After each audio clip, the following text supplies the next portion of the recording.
Frère Branham demande à Frère Neville de lire pour lui le chapitre 17 de l'évangile de Jean. Après avoir ainsi parlé, Jésus leva les yeux au ciel et dit, « Père, l'heure est venue. Glorifie ton Fils, afin que ton Fils te glorifie, selon que tu lui as donné pouvoir sur toute chair, afin qu'il accorde la vie éternelle à tous ceux que tu lui as donnés. Or, la vie éternelle, c'est qu'ils te connaissent, toi, le seul vrai Dieu, et celui que tu as envoyé, Jésus-Christ. Je t'ai glorifié sur la terre. J'ai achevé l'œuvre que tu m'as donnée à faire. Et maintenant, toi, Père, glorifie-moi auprès de toi-même, de la gloire que j'avais auprès de toi avant que le monde fût. J'ai fait connaître ton nom aux hommes que tu m'as donnés du milieu du monde. Ils étaient à toi et tu me les as donnés, et ils ont gardé ta parole. Maintenant, ils ont connu que tout ce que tu m'as donné vient de toi.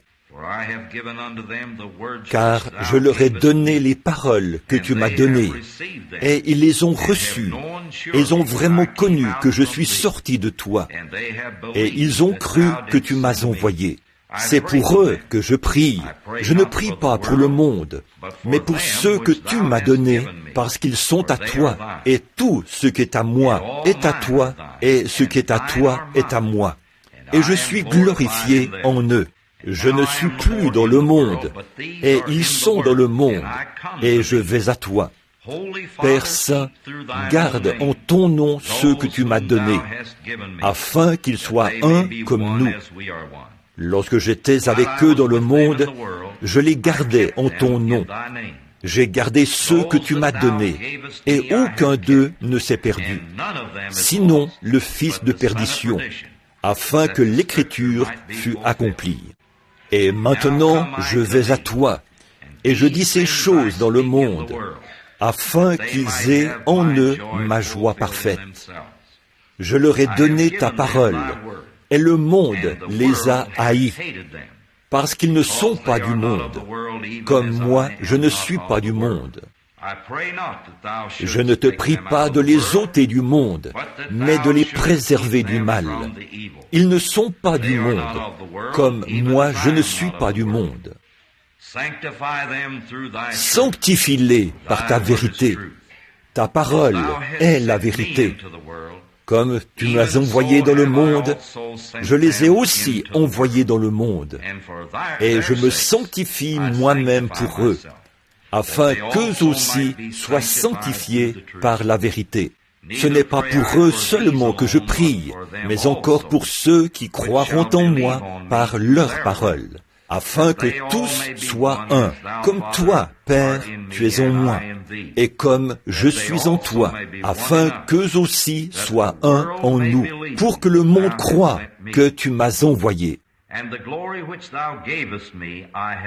Je leur ai donné la gloire que tu m'as donnée, afin qu'ils soient un comme nous sommes un, moi en eux et toi en moi, afin qu'ils soient parfaitement un, et que le monde connaisse que tu m'as envoyé et que tu les as aimés comme tu m'as aimé. Père, je veux que là où je suis, ceux que tu m'as donnés soient aussi avec moi, afin qu'ils voient ma gloire, la gloire que tu m'as donnée, parce que tu m'as aimé avant la fondation du monde. Père juste, le monde ne t'a point connu, mais moi je t'ai connu, et ceux-ci ont connu que tu m'as envoyé. Je leur ai fait connaître ton nom, et je le leur ferai connaître, afin que l'amour dont tu m'as aimé soit en eux, et que je sois en eux. Frère Neville dit, et puisse le Seigneur ajouter sa bénédiction à la lecture de tout ce chapitre, le chapitre 17 de l'évangile de Jean. Que Dieu te bénisse, frère Branham. Merci, frère Neville. Que le Seigneur te bénisse, frère Neville. Je suis exactement comme frère Neville. Je ne pouvais tout simplement pas attendre jusqu'à Noël pour ouvrir ce cadeau. Et vous savez, après avoir atteint l'âge mûr, on redevient enfant. Mais je trouve vraiment Frère Neville très élégant dans son nouveau complet. Et moi, j'ai reçu l'un des plus beaux par-dessus que j'ai jamais vu de ma vie, de la part de cette église-ci, et je l'apprécie beaucoup. Je vous remercie d'avoir estimé que j'étais un peu plus costaud que je le suis en réalité, mais je crois qu'ils vont m'en chercher un d'une taille un peu plus petite demain. Ce manteau est juste un peu trop grand pour l'homme qu'il doit recouvrir. Dans la Bible, vous avez entendu parler de la couverture qui était trop courte pour l'homme ou pour le lit. Eh bien, c'est à peu près la même chose ici, avec ceci et moi, puisque le manteau était un peu trop grand, mais il est vraiment beau, et j'espère qu'ils en ont un autre là-bas d'environ une taille plus petite, qui m'ira très bien. Et moi aussi, je le porterai, pour le montrer comme il l'a fait là. Il m'est déjà arrivé de prêcher en portant un par-dessus. Très bien, j'étais content de le porter. Eh bien, je n'ai jamais eu de bon par-dessus de toute ma vie. C'est vraiment la première fois que je possède un bon par-dessus. Je me demande si cette église se rappelle la première fois que je suis parti de cette église. Vous vous rappelez ce soir-là ce que c'était que j'étais parti de cette église pour aller rendre visite à la fille de Robert Dougherty à Saint-Louis. Eh bien, je pense que sœur et frère Spencer se souviennent de ça. Frère Roy Slaughter, ici présent, tous ceux qui... Je n'avais même pas de manteau, et l'église avait récolté $11 pour mon billet. Et j'avais emprunté à mon frère son par-dessus. Et il était à peu près 2 fois trop grand pour moi, et je l'avais mis dans ma valise, parce que, quand je l'enfilais, ce n'était vraiment pas beau à voir. Et d'un autre côté, le fait de ne pas en avoir du tout, ça ne donnait pas une bonne image de moi. Alors je l'ai mis dans ma valise. Et quand je suis arrivé là-bas, j'y suis resté 2 ou 3 jours. Le Seigneur a commencé à agir. Et il a guéri la petite Betty. Vous savez, je l'ai vue il n'y a pas longtemps. C'est une belle jeune femme maintenant. Elle avait la danse de Saint-Guy et elle était étendue comme un animal. Elle était secouée par des spasmes pendant des jours et des jours. Et les meilleurs médecins avaient abandonné son cas. J'ai passé la journée et la soirée là. Le Seigneur m'a donné une vision sur ce qu'on devait faire. Et il a dit, la petite Betty sera délivrée dès qu'ils auront fait ça. J'ai dit au prédicateur et à son père de se lever. J'ai dit à la dame, vous étiez en ville l'autre jour. Vous achetiez des petites poêles et vous en avez acheté une bleu granit. Elle se trouve dans le bas de vos placards de cuisine. Vous ne l'avez jamais déplacée depuis que vous l'avez mise là. Elle a commencé, elle a dit, c'est vrai. J'ai dit, allez la chercher et remplissez-la d'eau, apportez une petite serviette blanche et venez ici, car ainsi dit le Seigneur, la petite Betty sera guérie. Et...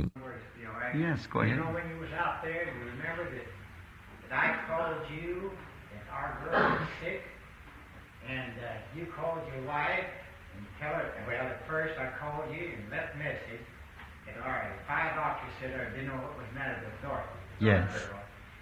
And when you come in, you said, there's a call from Brother Slaughter. You said, that's one of the best friends I've got, or something like that. Yes, sir. And you went and prayed, and you went and called your wife, and you said, call us and tell them the girl will be all right. And she didn't know it was sick, you see. Yes. And so she went next day, she's hospital. The doctors come in and said, something was happening. She says, yes. And they began to kind of go over maybe what they'd done. She said, no. She said, it was the prayers of Brother Brandon. Yes, I remember that. They didn't know what was that. It was by a doctor. So at that time, but when I came out of the field to call you, and the wife was sending a child to me to call you. She was in the hospital, called Brother Brandon.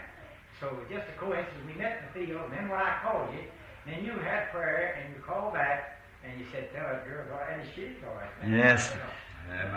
Chérie, je pense que tu te souviens de ça, n'est-ce pas? Quand nous étions à Saint-Louis, pendant la réunion, quand la petite fille de frère Slaughter est tombée très malade, et nous étions logés au vieil hôtel Belcherbath. Je m'en souviens très bien, et nous avons reçu le message, et sommes allés devant le Seigneur, et il a donné la vision, a dit, et j'ai téléphoné à frère Slaughter et les autres, je leur ai téléphoné et dit, dites-leur, ainsi dit le Seigneur, ne vous inquiétez pas, elle vivra. Et c'est ce qui s'est passé. Le Seigneur a été si bon. Il s'est passé beaucoup de choses depuis ce temps-là, mais il est toujours le même Seigneur Jésus, n'est-ce pas? Si merveilleux! Je ne peux penser à rien de meilleur que de connaître cela. En effet, si je devais hériter de tout l'argent du monde et que je devais vivre 1000 ans ici sur la terre, j'aimerais mieux connaître ce que j'ai maintenant, la vie éternelle. La vie perpétuelle prendra fin au bout d'un moment.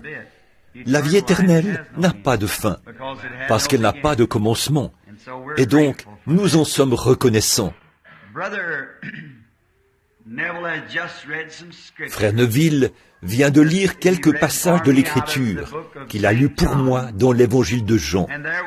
Et il y avait un passage de l'Écriture ici, le verset 21. J'aimerais attirer votre attention là-dessus, un petit instant.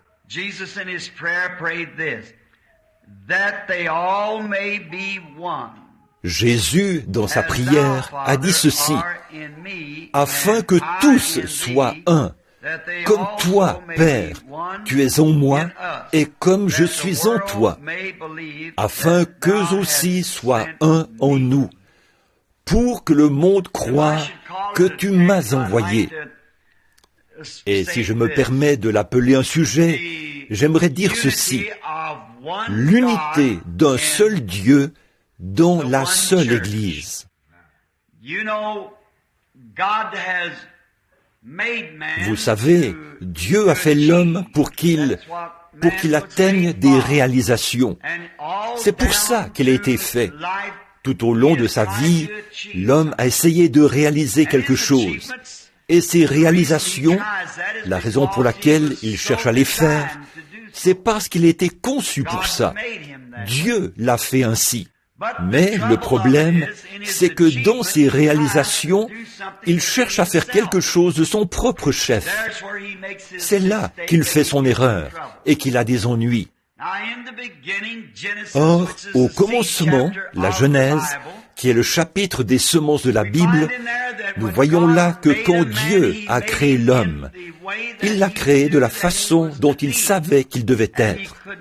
Et il n'aurait jamais pu être mieux conçu que ce qu'il est. Quand il a commencé la création de la vie, il a commencé par la forme de vie la moins évoluée, qui est, plus ou moins, le tétard, la grenouille, jusqu'à la forme de vie la plus évoluée, l'homme, qui est à l'image de Dieu.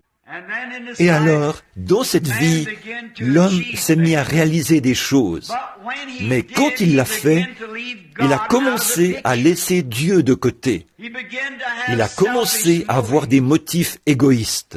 Et quand il a fait ça, il a commencé à concevoir des choses par lui-même. Et nous voyons qu'il n'a pas fallu beaucoup de temps pour qu'il pervertisse la planète même sur laquelle Dieu l'avait placée. Il l'a réduite à une telle condition que même son Créateur s'est affligé en son cœur d'avoir créé l'homme. Et vous pouvez imaginer ce que Dieu a dû ressentir quand il a vu que la créature même qu'il avait faite à son image, celui à qui il avait donné autorité, celui qu'il avait créé pour qu'il puisse faire quelque chose pour lui, ce dernier a pourtant consacré toutes ses forces et son pouvoir à des désirs et des réalisations égoïstes.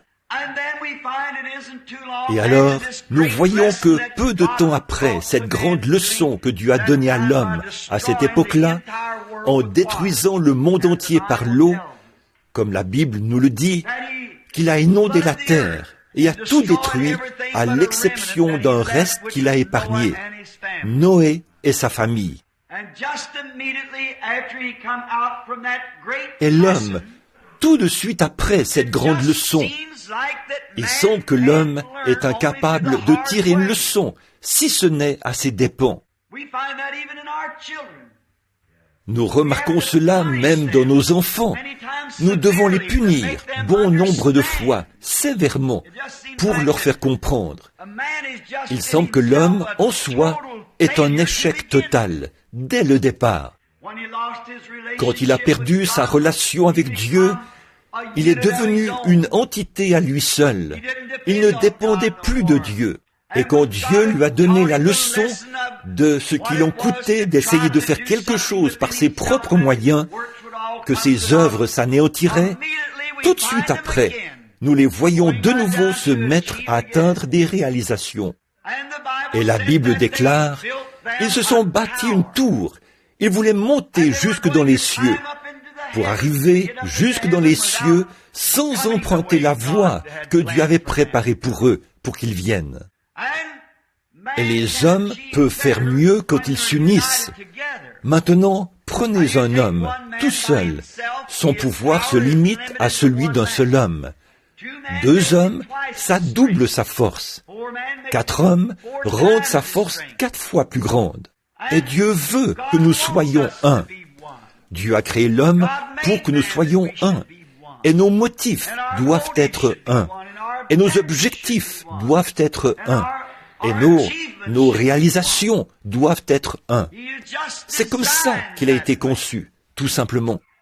Et nous voyons que tout de suite après la destruction antédiluvienne, l'homme a commencé une fois de plus à chercher à prendre le contrôle lui-même.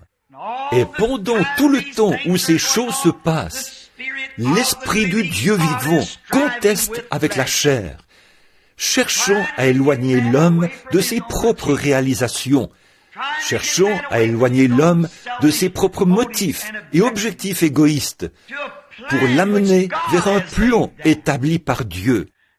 Et tant que l'homme exécutera son propre plan, il sera un raté. Et l'homme ne peut accomplir la chose juste que s'il revient à l'objectif juste et au motif juste, c'est-à-dire selon le plan de Dieu pour lui. Tout autre fondement est sur du sable mouvant.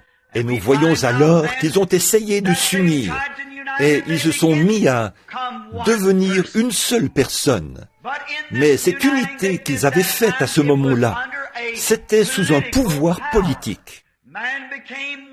Les hommes étaient devenus un. Leur objectif ne faisait qu'un. Leur réalisation ne faisait qu'un. Mais c'était la mauvaise sorte de un, parce que cela s'opposait au plan de Dieu. Mais ils ont quand même continué. Et quand on finit par trouver une telle unité parmi les gens, ils font de grandes choses. Il vous suffit d'observer le monde aujourd'hui. Quand les gens s'unissent, même si c'est sous un mauvais plan, ils feront de grandes choses. Donc, ils ont bâti une tour. Et je doute que la science moderne puisse la bâtir de nos jours, avec leurs machines et tout, parce qu'ils étaient unis. Ils avaient une seule pensée, une seule âme, un seul but, un seul motif, un seul objectif. C'était bâtir une tour tellement haute que si Dieu décidait de les détruire à nouveau, il monterait tout droit dans les cieux avec lui. Et en aucun cas, il ne pourrait l'en empêcher, ou plutôt, il ne pourrait les en empêcher. C'est ce qu'ils se disaient.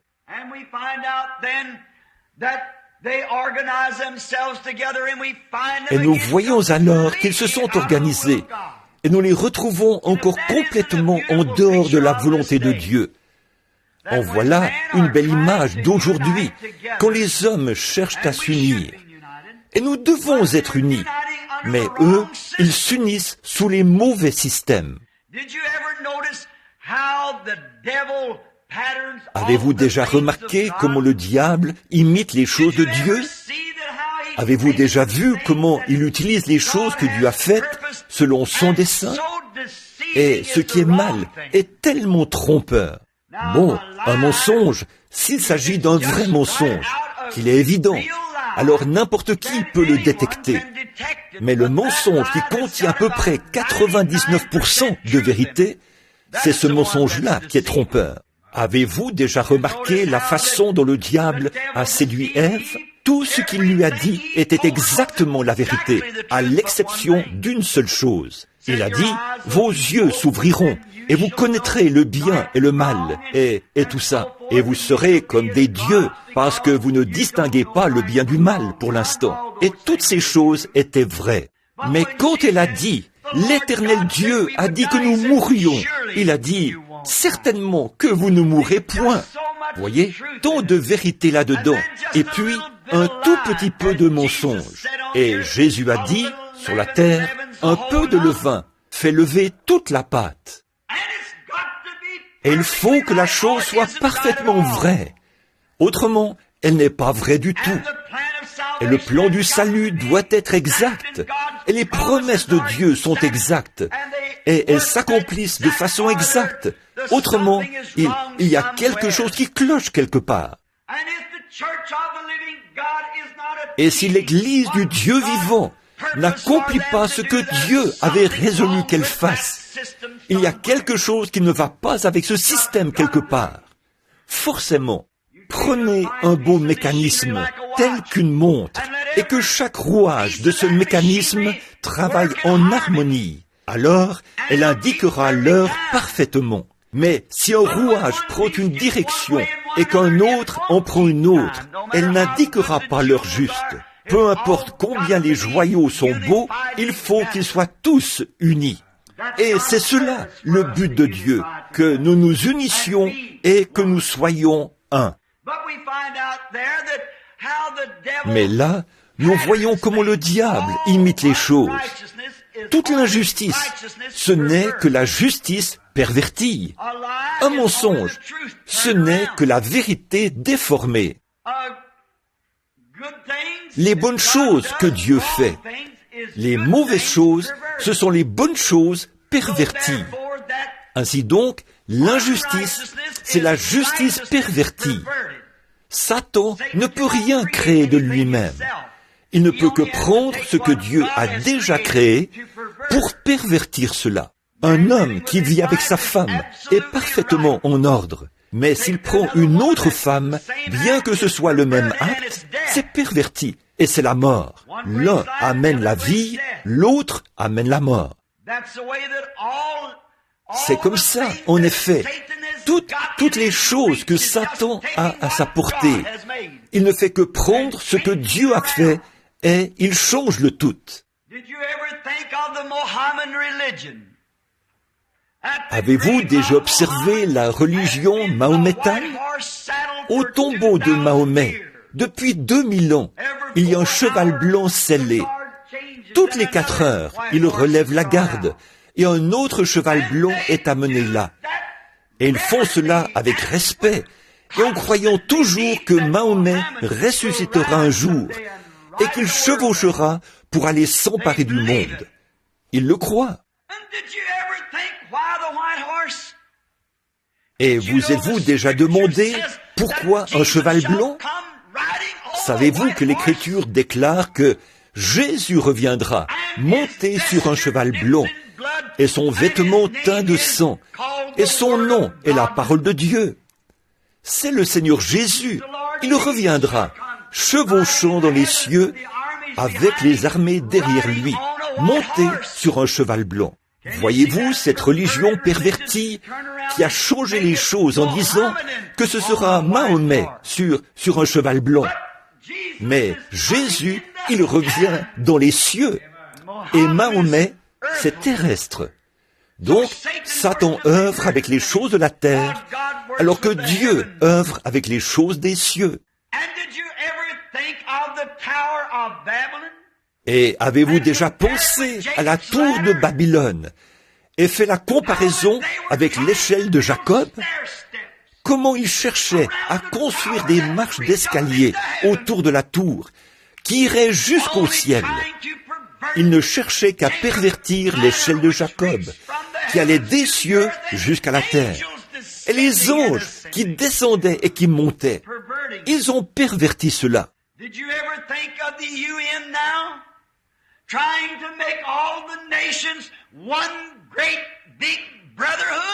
Avez-vous déjà pensé à l'ONU aujourd'hui, qui cherche à faire de toutes les nations une grande corporation sous un pouvoir uni?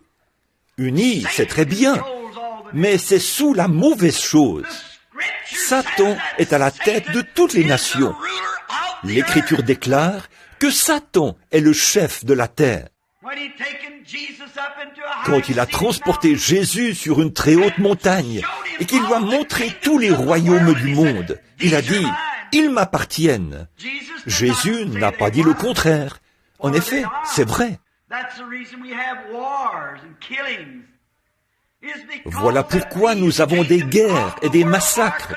C'est parce que ces royaumes du monde sont contrôlés par le diable. Et tant qu'ils seront contrôlés par le diable, nous continuerons à avoir des guerres et des combats, et on se tuera les uns les autres.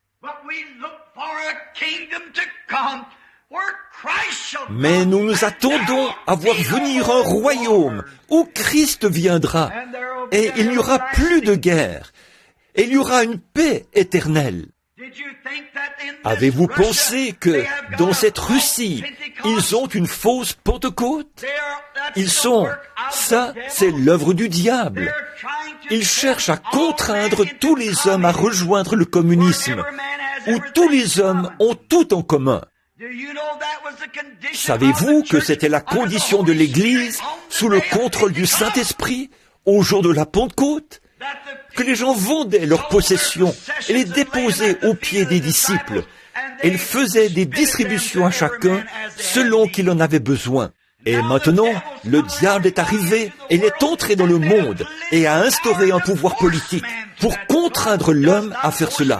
Dieu ne contraint pas l'homme à faire quoi que ce soit. Vous faites les choses de votre propre gré. Il peut vous avertir, placer une barricade sur votre chemin. Mais, par votre propre décision, vous marchez vous-même pour entrer dans sa présence, pour faire de lui votre sauveur. Mais Satan a perverti les plans de Dieu pour en faire son propre plan. Avez-vous déjà pensé au catholicisme, l'Église catholique qui cherche à faire de chaque personne un catholique? Ça ne marchera pas. C'est sous un programme de fabrication humaine. Avez-vous déjà pensé à l'Église protestante sous la direction de la Fédération des Églises qui cherche à contraindre toutes ces petites églises à quitter la scène? Et ça va arriver. Vous ne pourrez plus aller à l'église, à moins que vous n'adhériez à l'union des églises. Alors, les petits locaux comme celui-ci vont certainement payer pour ça.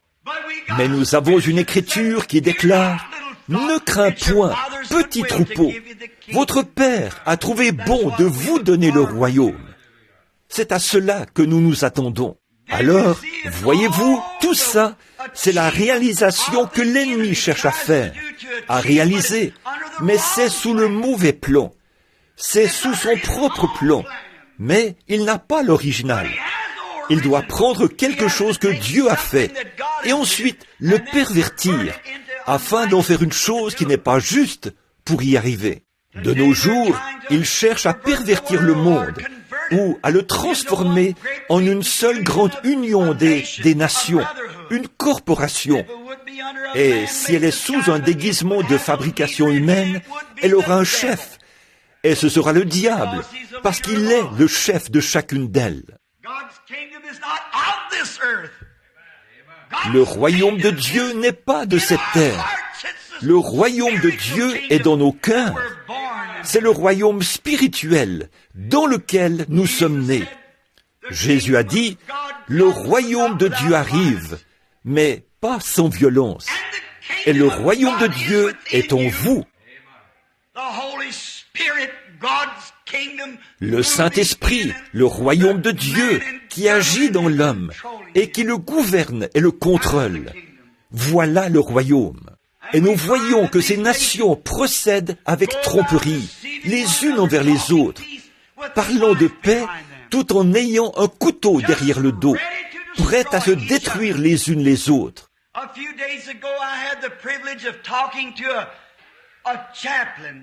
Il y a quelques jours, j'ai eu le privilège de parler à un aumônier, un grand homme.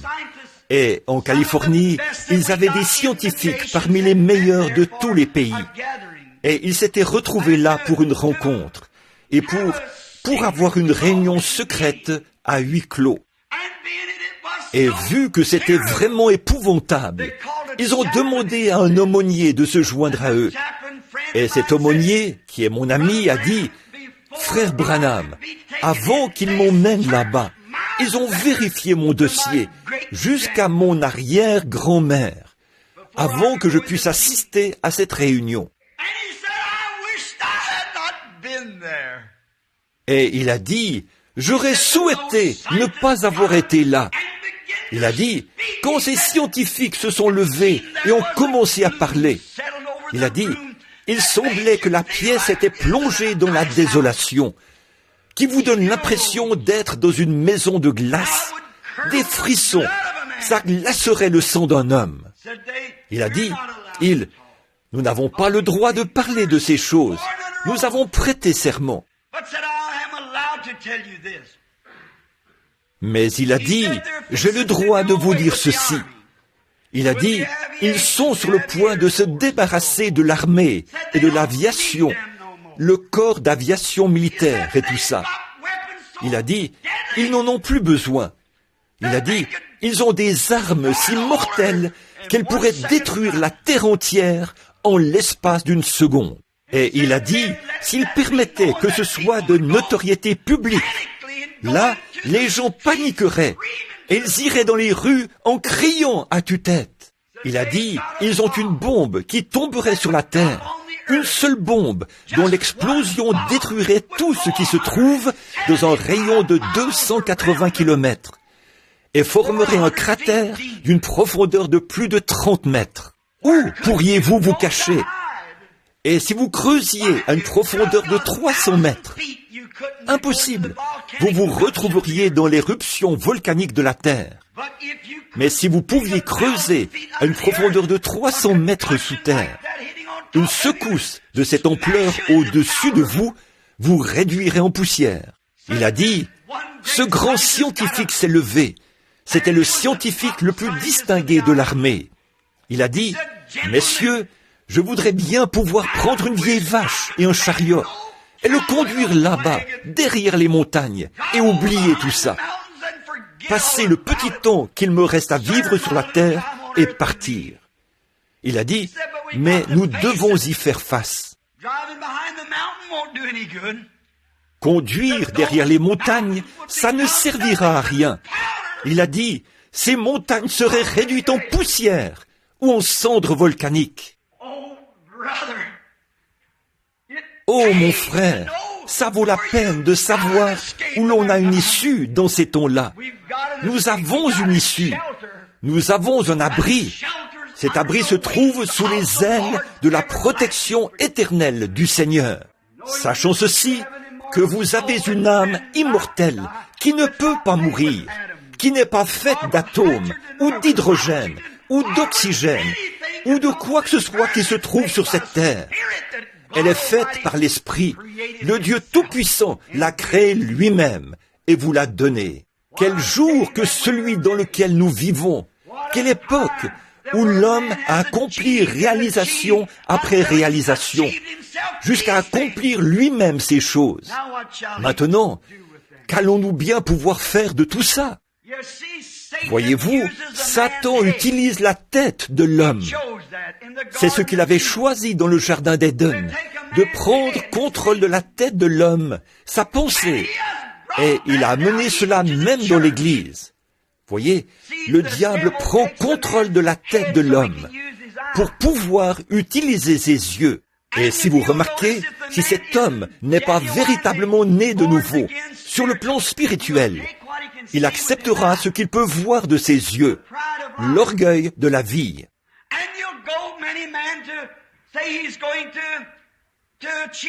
Et comme bien des hommes, il ira dire qu'il va réaliser quelque chose, qu'il veut adhérer à une église, il veut être religieux, et il cherchera jusqu'à trouver la plus grande église possible, puisque l'homme veut toujours faire quelque chose de grand.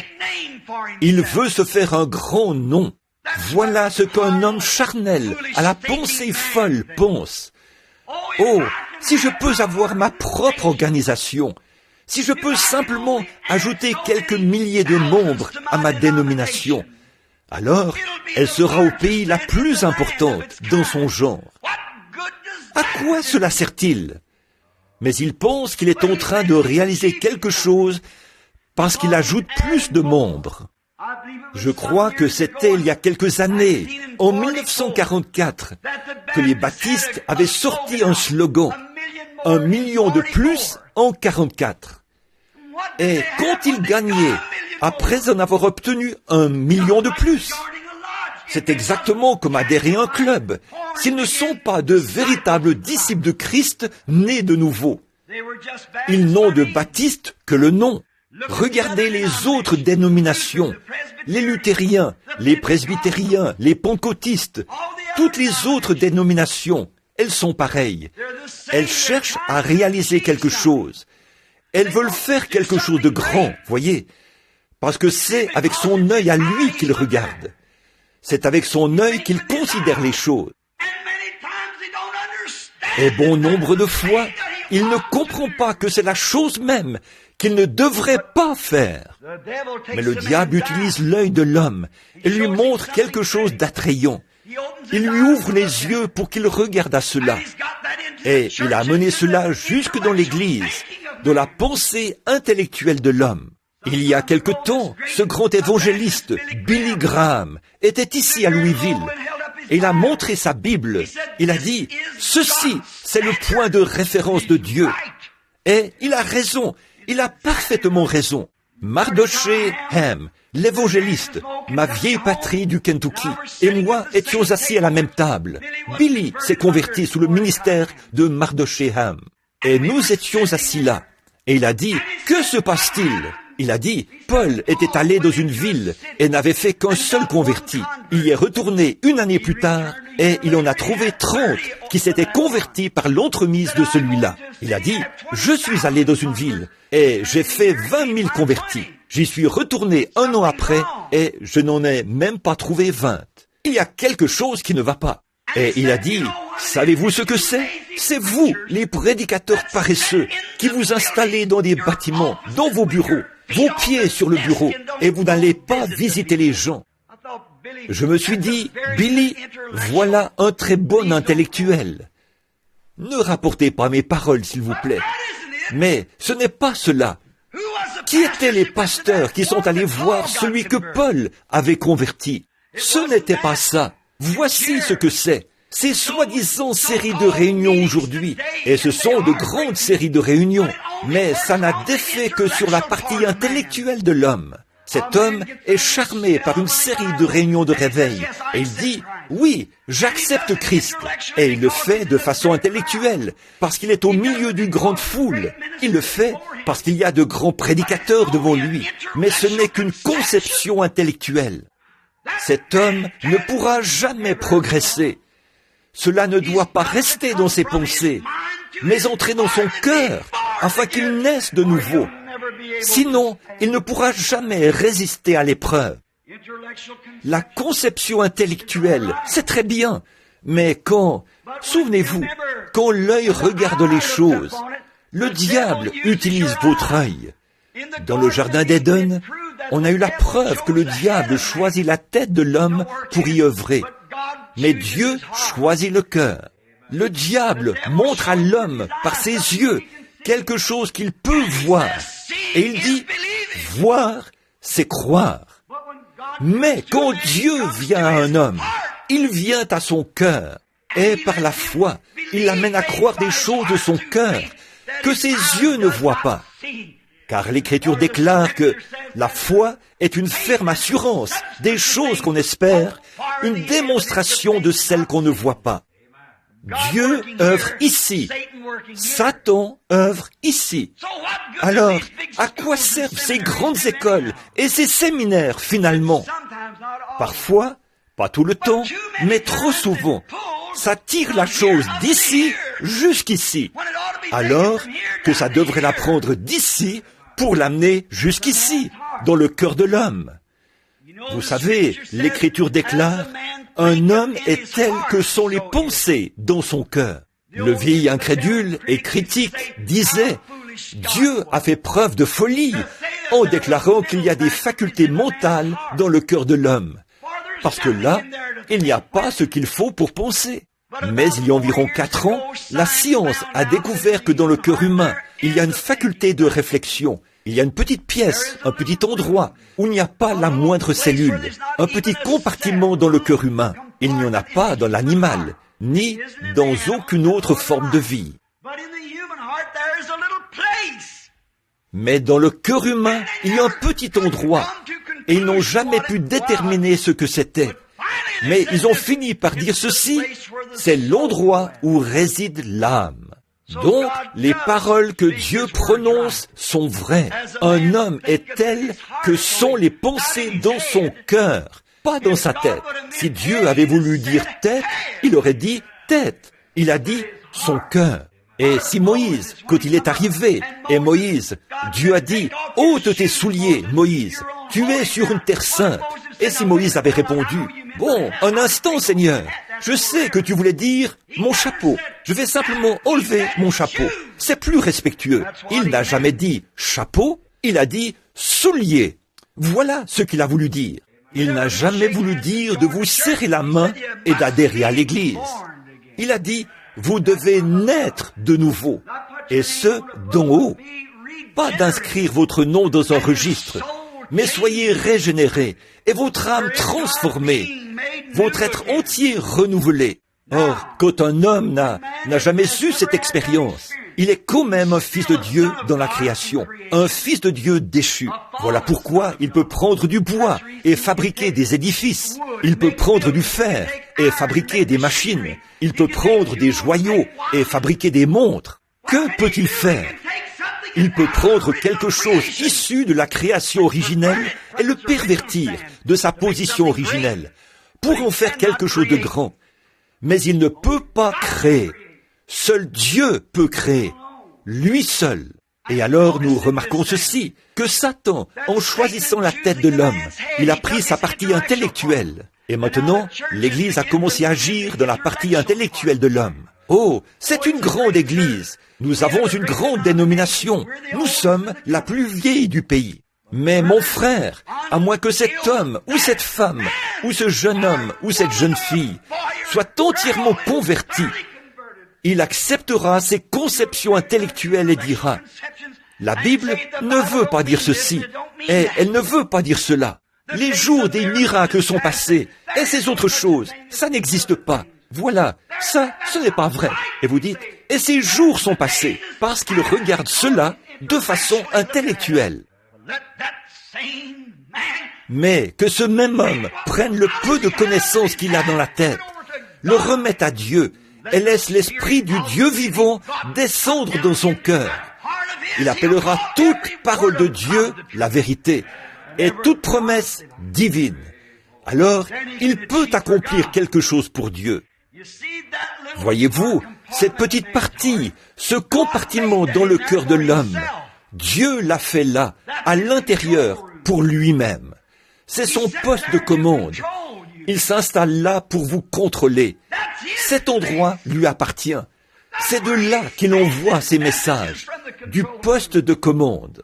Comment peut-il œuvrer avec vous quand la nature de l'esprit du diable se trouve là? Et tout homme qui naît sur la terre est né dans le péché, conçu dans l'iniquité, venu au monde en disant des mensonges. C'est vrai. Alors, dans cette nature charnelle d'Adam, comment un homme peut-il accomplir quoi que ce soit, si ce n'est par son intellect?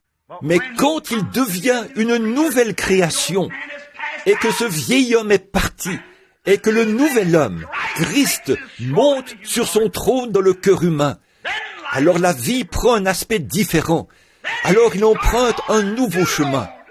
De ses propres motifs égoïstes, là, ces grandes idées de se faire passer pour quelque chose de grand, il se dirige tout droit vers le calvaire pour reconnaître Dieu. Alors son objectif, son motif, sa réalisation et tout ce qu'il est se trouve dans la gloire de la croix, où Christ a payé le prix pour la vie humaine. Christ est notre vie. Voilà pourquoi Jésus a dit, si un homme ne naît de nouveau, il ne peut même pas comprendre le royaume de Dieu. Vous ne pouvez pas le faire. Ce n'est pas dans votre nature de le faire. Alors, pourquoi Dieu a-t-il fait ce petit endroit? Il l'a fait pour que là, vous puissiez être remplis. Vous devez être remplis de quelque chose. Vous ne pouvez pas être un être humain sans être rempli. L'heure est venue où vous êtes contraint de prendre une décision. Et c'est maintenant. Parce que partout sur la terre, on est contraint de le faire. J'ai entendu des prédicateurs qui, à l'aide de schémas, ont cherché à expliquer ce qu'était la marque de la bête. Mais une sorte de schéma, il ne faut pas de schéma pour ça. L'Écriture déclare, tous ceux qui n'ont pas reçu le sceau de Dieu avaient la marque de la bête. Il n'existe que 2 catégories de gens sur la terre. L'une a la marque de Dieu et l'autre a la marque du diable. Et tous ceux qui n'ont pas reçu la marque de Dieu ont la marque du diable. C'est ce que déclare l'Écriture. Alors, vous êtes contraints de prendre une décision. Et laissez-moi enfoncer ça en vous. Ce n'est pas pour être blessant ou malveillant, mais c'est pour vous dire la vérité et vous mettre en garde. L'homme doit faire quelque chose à ce sujet. C'est vôtre, vous êtes contraints de le faire. Il faut que vous preniez une décision. Alors, si je peux vous montrer par la parole de Dieu ce qu'est le sceau du Dieu vivant, là, vous saurez. La Bible déclare, dans Éphésiens 4:30, une fois, dans bien des endroits d'un bout à l'autre de l'Écriture, que le Saint-Esprit est le sceau de Dieu. Alors, sans le Saint-Esprit, vous êtes forcément dans l'autre camp. Peu importe combien vous êtes intellectuel, à combien de grandes dénominations vous adhérez, combien vous êtes pieux et religieux, Satan était pareil. Satan, ce n'est pas une grosse brute à la queue fourchue et aux sabots fourchus. C'est un esprit. Et la Bible déclare, tellement rusé qu'il séduirait même les élus, si c'était possible. Il est religieux. Caïn n'était-il pas aussi religieux qu'Abel? Caïn n'avait-il pas offert un sacrifice comme Abel l'a fait? Caïn n'avait-il pas construit une église pour le Seigneur comme Abel l'a fait? Caïn ne s'était-il pas avancé pour adorer comme Abel l'a fait? Caïn n'avait-il pas offert un sacrifice comme Abel l'a fait? Mais l'un est venu avec une conception intellectuelle. Il a présenté des fleurs et des fruits des champs et a embelli son autel intellectuellement. Mais Abel, par la foi, a choisi un agneau, car ce qu'il fallait, c'était le sang et la vie. Et il l'a amené sur un rocher et il a martelé son petit cou jusqu'à ce qu'il se vide de son sang. Dieu a dit, c'est juste, Abel. C'est très bien. Comment est-ce que ça lui est venu? Par la révélation, pas par l'intellect. C'est par son cœur qu'il l'a su. Jésus a dit, « Sur ce roc, je bâtirai mon église, et les portes du séjour des morts ne prévaudront point contre elle. » Une révélation spirituelle, une conception spirituelle. L'homme regarde à l'extérieur, déclare l'Écriture. Dieu regarde au cœur. Vous êtes rempli de quelque chose. Vous pourriez être rempli de doutes. Vos pauvres cœurs pourraient être remplis de doutes au point où ils en débordent. J'espère que non. Vos cœurs pourraient être remplis de tracas et de soucis. Il se pourrait que vos cœurs soient remplis d'ennui. Et il se pourrait que vous soyez remplis de religion, d'intellect, de théologie au parfum raffiné, que vous soyez membre de grandes églises qui existent depuis bien des années, assis là, aussi confiants que possible. Mon frère, permettez-moi de vous dire que vous pouvez amener des membres dans cette église jusqu'à ce que vous soyez âgés et que vous mouriez. Et tout ce que vous ferez, c'est bâtir une autre tour de Babel. Certainement. Vous pouvez être rempli de futilité. Vous pouvez être rempli d'absurdité. Vous pouvez être rempli de n'importe quoi. Mais vous ne pouvez pas rester vide. La Bible dit, la Bible déclare, lorsque l'esprit impur est sorti d'un homme, il va dans des lieux arides, cherchant à se reposer. Puis il revient avec 7 autres démons pires que ce qu'il était. Et la dernière condition de cet homme est 8 fois pire qu'au départ. Voilà ce qui se passe avec ces séries de réunions. Quand les gens s'avancent dans des réunions de réveil et que les hommes sont simplement conduits vers une conception intellectuelle, ils s'en vont adhérer à une église et on reste là, satisfait. C'est très bien, il n'y a rien de vrai dans toutes ces autres sottises. Nous ne devrions pas accepter ça. Le pasteur dit, « Oh, voilà tout. Ça, c'était il y a très longtemps, dans un autre âge. » Et tout à coup, ce démon revient avec 7 autres démons. Il devient un démon religieux. Là, il est vraiment rempli. Là, il fait preuve d'orgueil et de jalousie. Et il se met en colère contre le Dieu même qui a écrit la Bible. Il regarde ceci et dit, « Ces choses que je fais, vous les ferez aussi. » Ça, c'était pour les disciples. « Allez par tout le monde et prêchez la bonne nouvelle, » a dit Jésus, sa dernière commission à l'Église. « Voici les signes qui accompagneront ceux qui auront cru. » Jusqu'où? Par tout le monde. À qui? Toute la création. Ces signes en accompagneront certains. L'Écriture déclare, accompagneront ceux, tous ceux qui auront cru. En mon nom, ils chasseront les démons. Ils parleront de nouvelles langues. S'ils saisissent des serpents ou boivent quelques breuvages mortels, cela ne leur fera point de mal. S'ils imposent les mains aux malades seront guéris. C'est ce qu'a dit Jésus. Voici les signes qui accompagneront les croyants, pas les gens qui sont négatifs, pas les membres d'église intellectuels, mais les croyants nés de nouveau, qui sont passés de l'intellect au cœur, là où Dieu monte sur le trône de son poste de commande, pour contrôler vos émotions, pour contrôler votre foi, pour contrôler votre caractère. Dieu veut vous remplir. Pourquoi veut-il vous remplir? De quoi veut-il vous remplir? Il veut vous remplir de lui-même, le Saint-Esprit, rempli du Saint-Esprit. Jésus a dit dans Luc 24, 49 que vous recevrez une puissance après ceci, le Saint-Esprit survenant sur vous. Alors, vous serez mes témoins à Jérusalem, dans la Judée, dans la Samarie et jusqu'aux extrémités de la terre. Quand? Lorsque vous aurez obtenu votre doctorat? Lorsque vous aurez obtenu votre licence en lettres? Non. Mais lorsque vous aurez reçu le Saint-Esprit, vous serez alors mes témoins dans cette génération, les générations à venir et jusqu'aux extrémités de la terre. Et au jour de la Pentecôte, quand le Saint-Esprit est descendu du ciel comme un vent impétueux et qu'il a rempli toute la maison où ils étaient assis, des signes et des prodiges se sont accomplis au milieu d'eux. Et les intellectuels ont dit, « Hommes frères, que pouvons-nous faire pour être sauvés ?» Pierre a dit, « Repentez-vous, chacun de vous, et soyez baptisés au nom de Jésus-Christ pour la rémission de vos péchés, et vous recevrez le don du Saint-Esprit. Car la promesse est pour vous, pour vos enfants, et pour ceux qui sont au loin, en aussi grand nombre que le Seigneur notre Dieu les appellera. » Voilà de quoi Dieu veut vous remplir. Il veut vous remplir du Saint-Esprit. C'est alors que vous serez unis. À quoi? Une église? Non, monsieur. Vous serez unis. À quoi? Un credo? Non, monsieur. Vous serez unis à Dieu. Et vous et Dieu serez un. Comme lui et le Père sont un. Et le Saint-Esprit de Dieu vivra en vous. Et les mêmes œuvres que le Saint-Esprit avait accomplies quand il était ici, en Jésus-Christ, s'accompliront en vous. Car il a dit qu'il le ferait. Alors, nous serons un. Jésus a prié pour cela dans la prière de ce soir. Notre Maître Céleste a adressé une prière au Père. Demandons que nous soyons un, comme lui et Dieu sont un.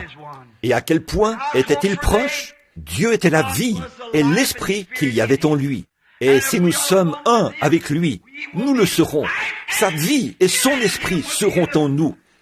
Alors, la conception intellectuelle et charnelle de ce monde, et les credos et les dogmes disparaîtront, et une nouvelle expérience vierge sera générée.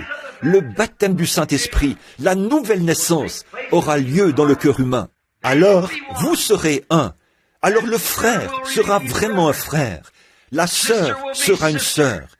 Vos objectifs et vos motifs, et tout ce que vous êtes, et tout ce que vous avez toujours aspiré à être, ou que vous avez essayé d'être, seront pour le royaume de Dieu.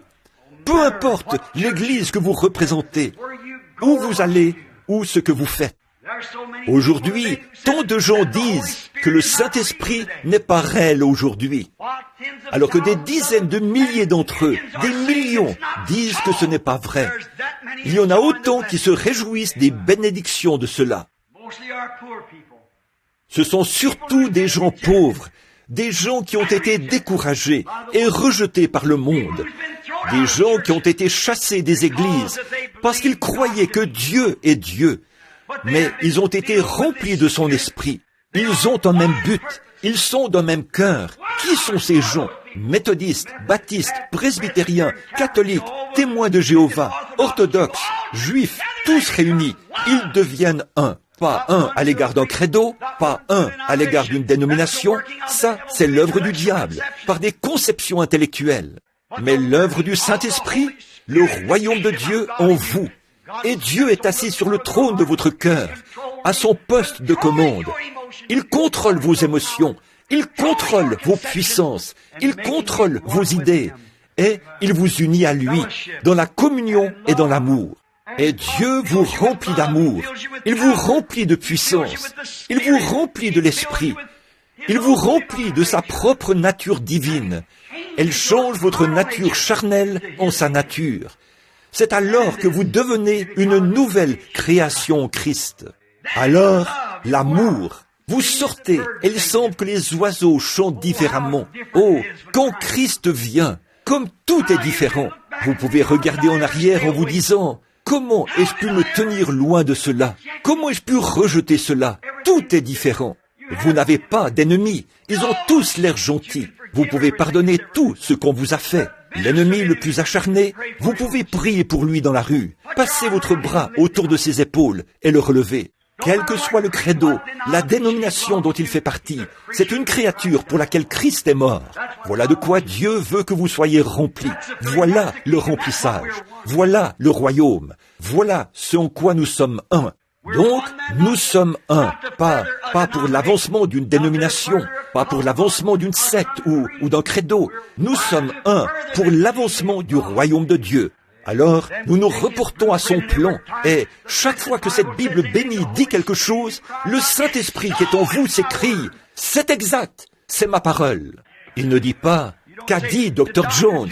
Qu'en est-il de ceci? » Ou « Est-ce que le docteur un tel? » Que le docteur l'ait dit, ça ne change rien. Jésus a dit que c'est la vérité. Et les cieux et la terre passeront, mais mes paroles ne passeront jamais. C'est là que nous sommes un. Et vous, les méthodistes, les baptistes, les presbytériens, qui que vous soyez, nous sommes un. Ne laissez pas le diable utiliser vos yeux. Laissez Dieu utiliser votre cœur. Si vous regardez et que vous cherchez à comprendre ce qu'il en est, quelle en est la cause, comment se fait-il que ça arrive comme ça? Vous ne remettez pas cela en question quand vous recevez le Saint-Esprit. Si vous continuez à remettre la parole de Dieu en question, cela montre que Dieu n'est pas dans votre cœur. Le Saint-Esprit ne remet rien de ce que Dieu dit en question. Il dit Amen et Amen. C'est vrai, parce que Dieu l'a dit. Abraham a appelé les choses qui n'étaient pas comme si elles étaient, car Dieu l'avait dit. Dieu lui avait dit, quand il avait 75 ans, et Sarah 65 ans, qu'ils allaient avoir un bébé. Eh bien, c'était ridicule de penser ça. Mais Dieu l'avait dit. Et Abraham était un fils de Dieu. Et il a marché pendant 25 ans, appelant tous les jours, « Sarah, disait-il, comment vas-tu, chérie? Je ne sens pas de changement, moi.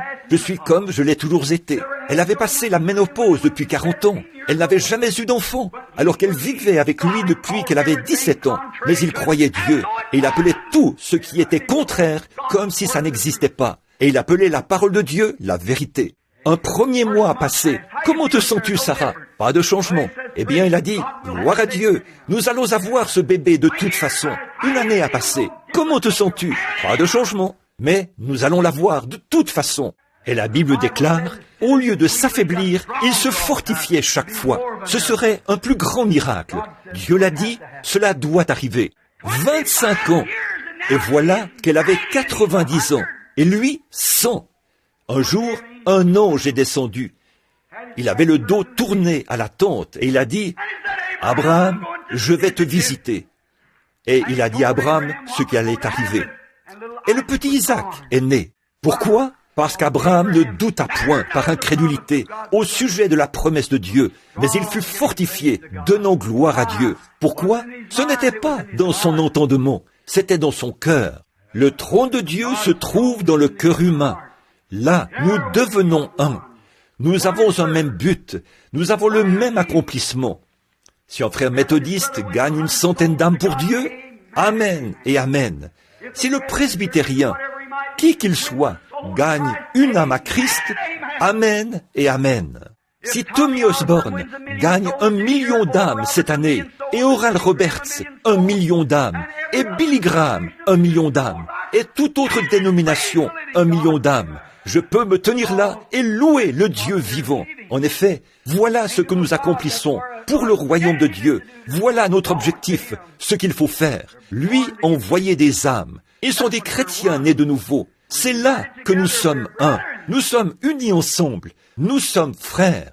Et tant que vous dites, eh bien, ils ne sont pas méthodistes, ils ne sont pas baptistes, ils ne sont pas ceci, cela, autre chose. Tout votre motif n'est pas bon. Votre objectif et tout ce que vous accomplissez n'est pas bon. Lorsque vous cherchez à faire quelque chose de vous-même, à donner de grands airs à cela, alors que vous êtes petit. Souvenez-vous, avez-vous déjà remarqué le blé quand il pousse? Si vous voyez le blé se dresser et simplement se secouer comme ça, souvenez-vous, il n'y a pas d'épi là-dedans, il est vide. Un épi bien rempli se courbe toujours.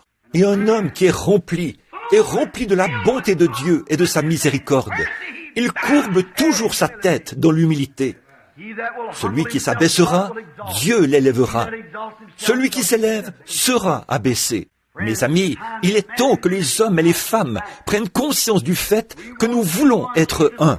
Jésus a prié pour que nous soyons un, tout comme Dieu et lui étaient un.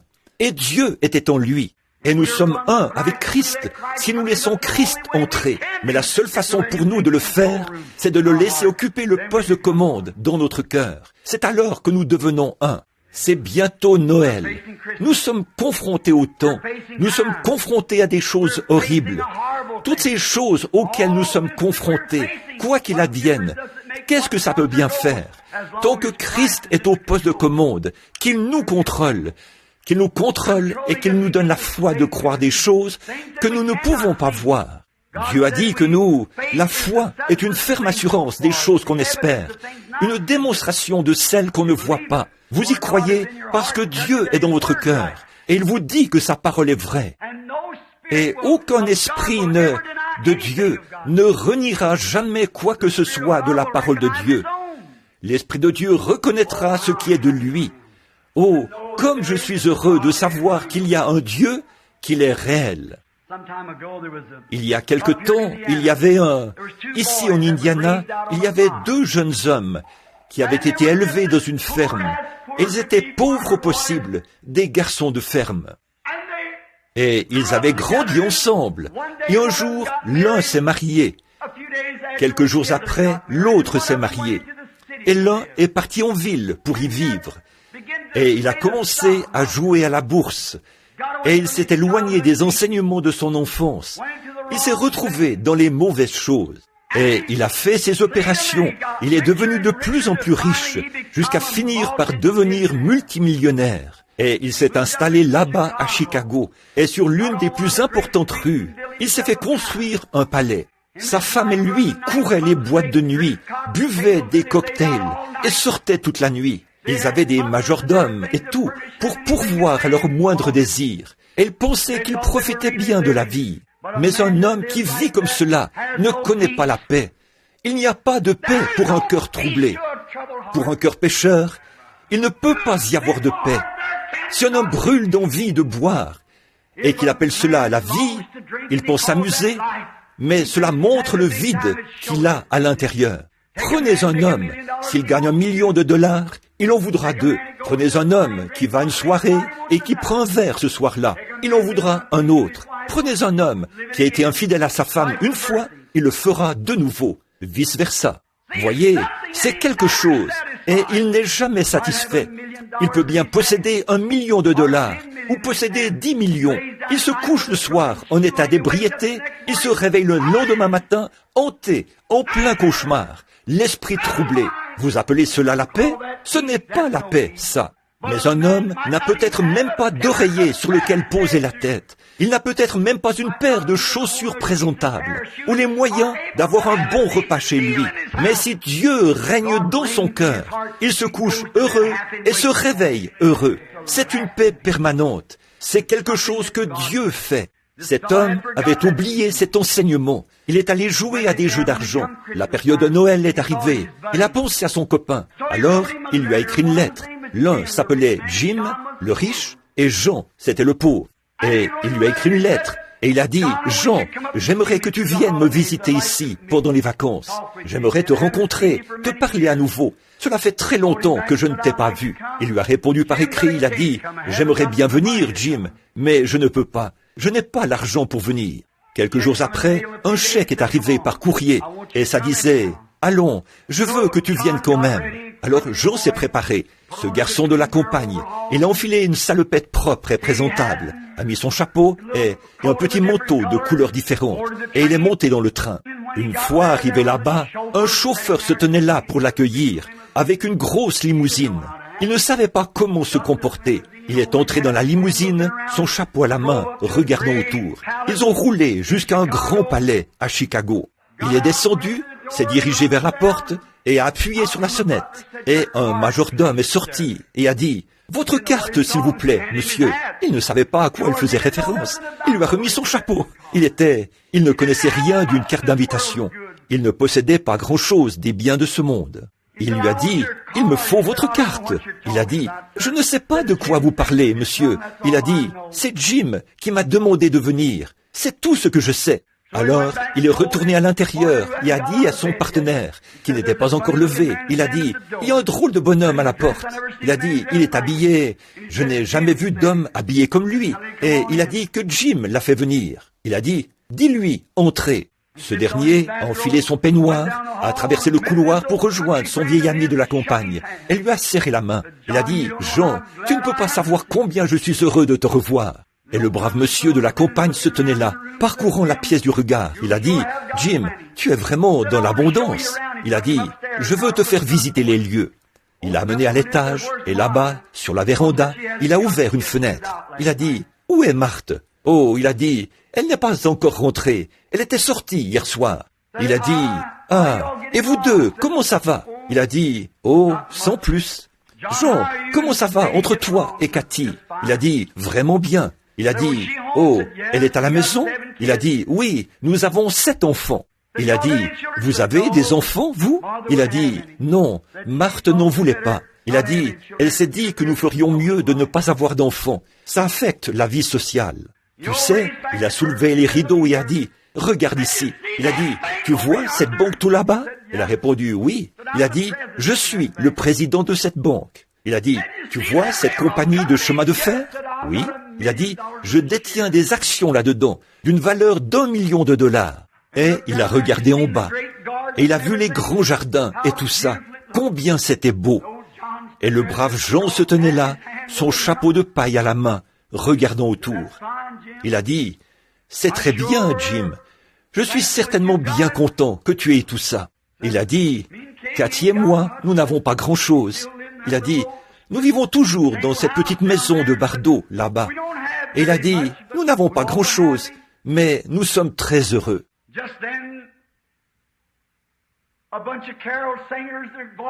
Juste à ce moment-là, les voix d'un groupe qui chantait des chants de Noël ont commencé à pénétrer les lieux. Douce nuit, sainte nuit, dans les cieux, l'astre luit.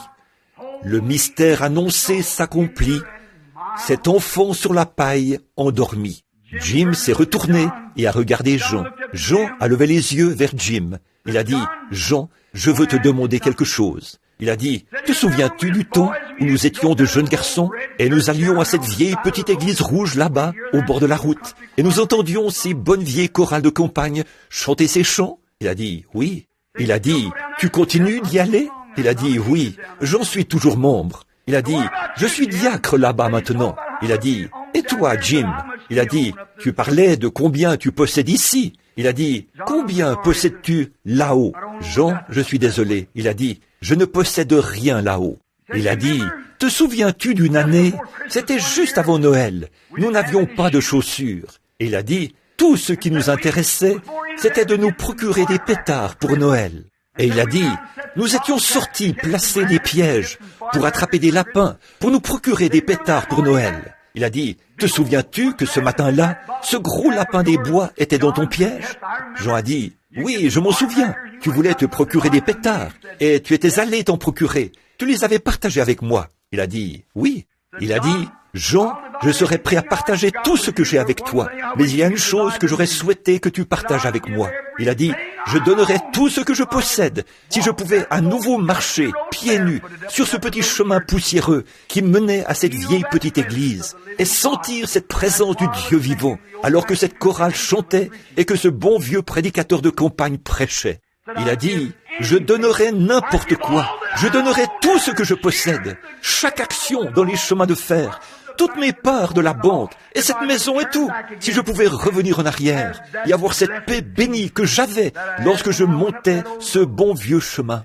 Le brave Jean l'a pris, l'a enlacé de ses bras. Il a dit, un jour, il y avait 3 mages, des hommes riches qui sont venus et qui ont tout déposé aux pieds de Jésus quand il était bébé. Et il a ajouté, ils ont reçu le pardon de leurs péchés. Il a dit, moi, bien que je pense que tu es formidable, Jim, dans tout ce que tu as fait. Tu as été béni, toutes ces choses. Mais je préférerais avoir ma femme et mes 7 enfants, vivre là-bas, dormir sur des paillasses et avoir la paix que j'ai dans mon cœur, que d'avoir toutes tes richesses, Jim, tout ce que tu pourrais avoir.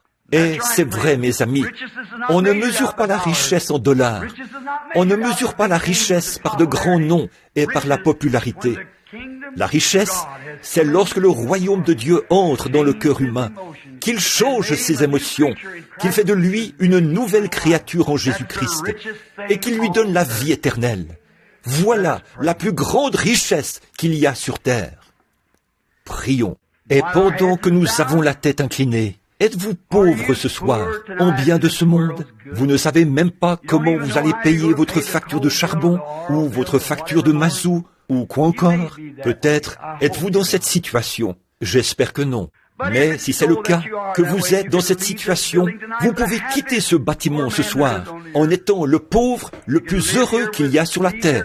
Vous pouvez vivre ici quitter ce lieu ce soir avec des richesses qu'aucune somme d'argent ne pourrait jamais acheter.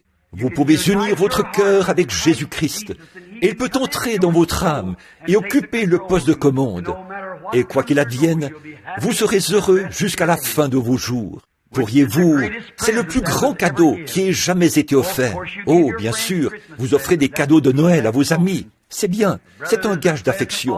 Mais, mon frère, il y a un cadeau qui vous est offert ce soir, qu'aucune somme d'argent ne pourrait jamais acheter. C'est un don gratuit qui vient de Dieu, son Fils unique, Jésus-Christ. Voudriez-vous le recevoir comme votre guide personnel, comme votre sauveur personnel, comme votre Dieu, comme votre Rédempteur, comme votre Roi?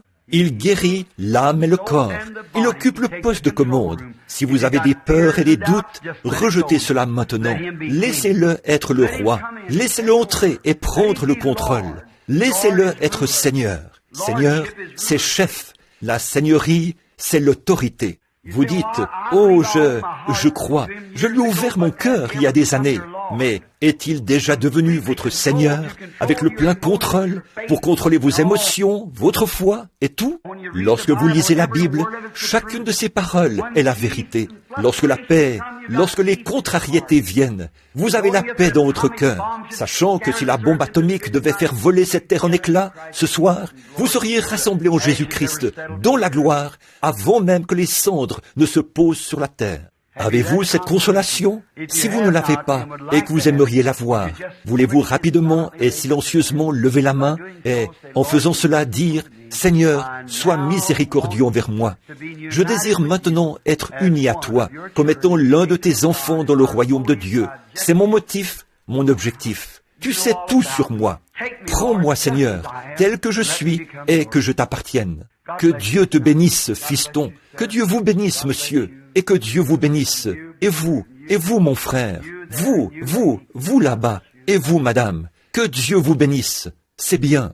Je sais que la manière à l'ancienne mode de l'église méthodiste et ainsi de suite, ils croient dans le fait de venir à l'autel et tout ça. C'est très bien. Mon frère, vous ne pouvez pas lever la main vers Dieu. Vous ne pouvez même pas faire le moindre effort pour avancer vers lui, à moins que Dieu vous touche. Jésus a dit, « Nul ne peut venir à moi si le Père ne l'attire premièrement. » Ne voulez-vous pas honorer et respecter la chose qui vous a poussé à lever la main?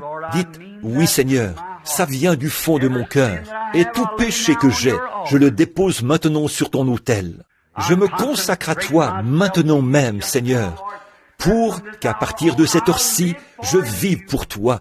Et toutes mes habitudes et tous mes péchés et tout, je les délaisse ici même. Je vide mon cœur.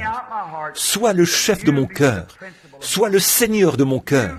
Prends la place qui te revient dans ma vie, Seigneur, et domine sur moi. Soyez sincères maintenant, pendant que nous prions.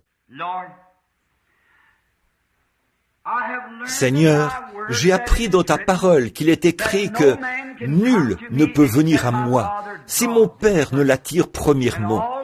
Et tous ceux que le Père m'a donnés viendront à moi.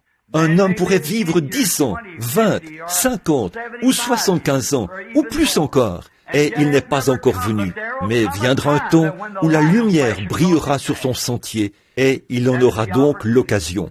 Combien nous sommes reconnaissants qu'il existe encore un Dieu qui aime les gens. Et ce soir, il a démontré sa miséricorde envers nous en permettant que de nombreuses mains se lèvent pour accepter Jésus comme étant ce grand cadeau de Noël de Dieu, le cadeau originel. Et le seul vrai, véritable cadeau de Noël envoyé par Dieu à la terre, c'est son Fils unique. Reçois-les, Seigneur. Il viendra un jour où, en mourant, leur tête s'apesantira sur l'oreiller, où ils gémiront sur la route, sous une automobile, ou peut-être leurs gorges gargouilleront-elles, parce qu'ils se seront noyés dans l'eau. Je ne sais pas quelle sera leur destination, mais Seigneur, je sais ceci, que Jésus a prononcé ces paroles. Celui qui croit en moi vivra, quand même il serait mort, et quiconque vit et croit en moi ne mourra jamais. Je crois que c'est ta parole, Seigneur. Que je vive ou que je meure, cela reste ta parole, car c'est toi qui l'as prononcée. Et tous les cieux et la terre passeront, mais ta parole ne faillira jamais.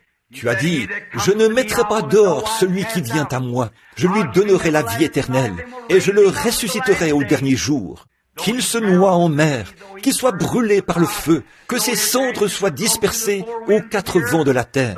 Le Seigneur Dieu, avec une voix d'archange et avec la trompette de Dieu, descendra du ciel, et les morts en Christ ressusciteront premièrement. Nous serons enlevés ensemble avec eux à la rencontre du Seigneur dans les airs, pour être toujours avec lui. Seigneur Dieu, nous croyons que cela va se produire. Et ces pauvres gens rejetés de la terre, qui sont venus ici ce soir et ont courbé la tête vers la poussière d'où tu les as tirés et où ils retourneront si tu tardes. Ils ont levé les mains, la main vers toi et ont dit, « Seigneur, j'ai tort, reçois-moi. » Oh, comment pourrais-tu rejeter l'un d'eux? Tu ne peux pas faire ça, Seigneur. S'ils ont été sincères du fond du cœur, tu ne peux pas faire ça et rester Dieu, parce qu'ils sont venus en toute sincérité. Ils sont un don d'amour que le Père t'offre. Maintenant, en tant que ton serviteur, je te les confie, et je remets leur âme et leur corps et leur esprit entre tes mains. Garde-les sous ta sainte protection, Seigneur. Ôte d'eux tout mal, ôte le péché, ôte les habitudes, que cela ne les dérange plus jamais à partir de ce soir. Puissent-ils quitter ce lieu en étant des gens libres, avec Dieu dans leur cœur, dans le poste de commande. Et quand l'ennemi les tentera, qu'ils se souviennent que Dieu est dans le poste de commande, et que c'est lui qui détourne leur tête des choses de l'ennemi. Et nous établirons ton royaume, Seigneur, et que ton règne vienne, que ta volonté soit faite sur la terre comme au ciel. Ne nous induis pas en tentation, Seigneur, mais délivre-nous du mal, car c'est à toi qu'appartiennent, dans tous les siècles, le règne, la puissance et la gloire. Amen. Cela est écrit. Maintenant, qu'il en soit ainsi. Tous ceux qui ont levé les mains et qui ont cru au Seigneur Jésus-Christ, en l'acceptant comme votre Sauveur, recevez-le de tout votre cœur, par la foi, non pas ce que vos yeux vous disent, ce que votre esprit pense. Vous, je ne peux pas renoncer à ça, je ne peux pas faire ça, je ne peux pas m'arrêter de faire ceci. Ça, c'est l'intellect. Mais quelque chose au fond de votre cœur dit, « Et tu m'appartiens ». Souvenez-vous, écoutez ce que dit la voix qui est dans votre cœur, parce que c'est Dieu qui vous parle. Et tout le reste se dissipera tout comme la nuit qui doit se dissiper. lequel est le plus fort, la nuit ou le jour? Que le soleil se lève, et voyez ce qu'il advient de la nuit. Elle se dissipe et ne peut subsister. Et lorsque l'Esprit de Dieu entre dans le cœur d'un homme, tout son intellect se dissipe, et les ténèbres et les doutes s'en vont, et vous ne pouvez plus jamais les trouver, car il n'y a pas de place pour cela. La lumière a rempli son âme. Il marche dans la lumière. Il est dans la lumière. Il est un enfant de Dieu, et Dieu l'aime. Maintenant, j'aimerais chanter un cantique, tous ensemble. Je suis un enfant du roi, un enfant du roi. Avec Jésus mon sauveur, je suis un enfant du roi. Combien ressentent cela maintenant? Levez la main. Je suis un enfant du roi. Vous qui aviez levé les mains tout à l'heure, levez-les, croyez-le, tenez-vous-y. Dieu connaît votre cœur. Viens, pasteur. Je ne sais pas conduire les chants, mais chantons ce chant. Tu vas m'aider, n'est-ce pas? Vous tous ensemble maintenant. Très bien. Comme nous chantons ceci. Très bien. Je crois que notre sœur s'avance avec pour nous donner la note de la mélodie. Je regardais autour, je ne la voyais nulle part. Et c'est pour ça que j'ai dit cela. Combien connaissent? Mon père possède des maisons, des terres. Il détient les richesses du monde dans ses mains. Pensez-y donc, à quel point c'est beau. Très bien. Tout le monde maintenant, tous ensemble.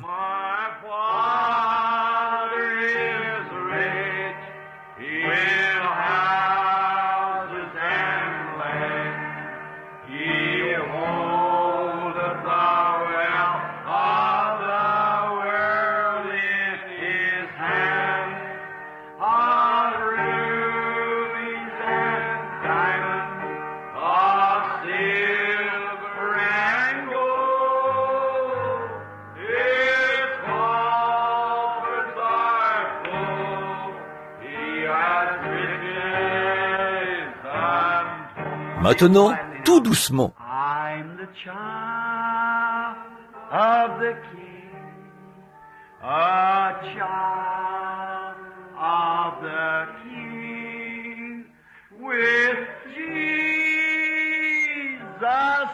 my Savior. I'm the child of the King. N'est-ce pas merveilleux? Croyez-vous que vous êtes un enfant du roi? Levez la main, tous ceux d'entre vous qui croient qu'ils sont des enfants du roi. Très bien. Maintenant, pendant que nous le chantons encore, je veux que vous serriez la main de quelqu'un derrière vous, quelqu'un devant vous, quelqu'un à votre droite et à votre gauche. Peu importe ce qu'ils sont, peu importe votre croyance. Si vous êtes un enfant du roi, pendant que nous le chantons encore. I'm a child of the King, a child of the King, with Jesus, my Savior. I'm the child of the King. A tent or a cottage, why should I care? They're building a palace for me over there, of rubies and diamonds, of silver and gold. His colors are full, he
Est-ce là votre désir? Il est tellement merveilleux. Je l'aime de tout mon être. J'ai abandonné tout ce que j'avais il y a 28 ans au Seigneur Jésus. Depuis lors, je suis sur le champ de bataille, faisant tout mon possible pour amener des hommes et des femmes à fixer les regards sur cette couronne de gloire.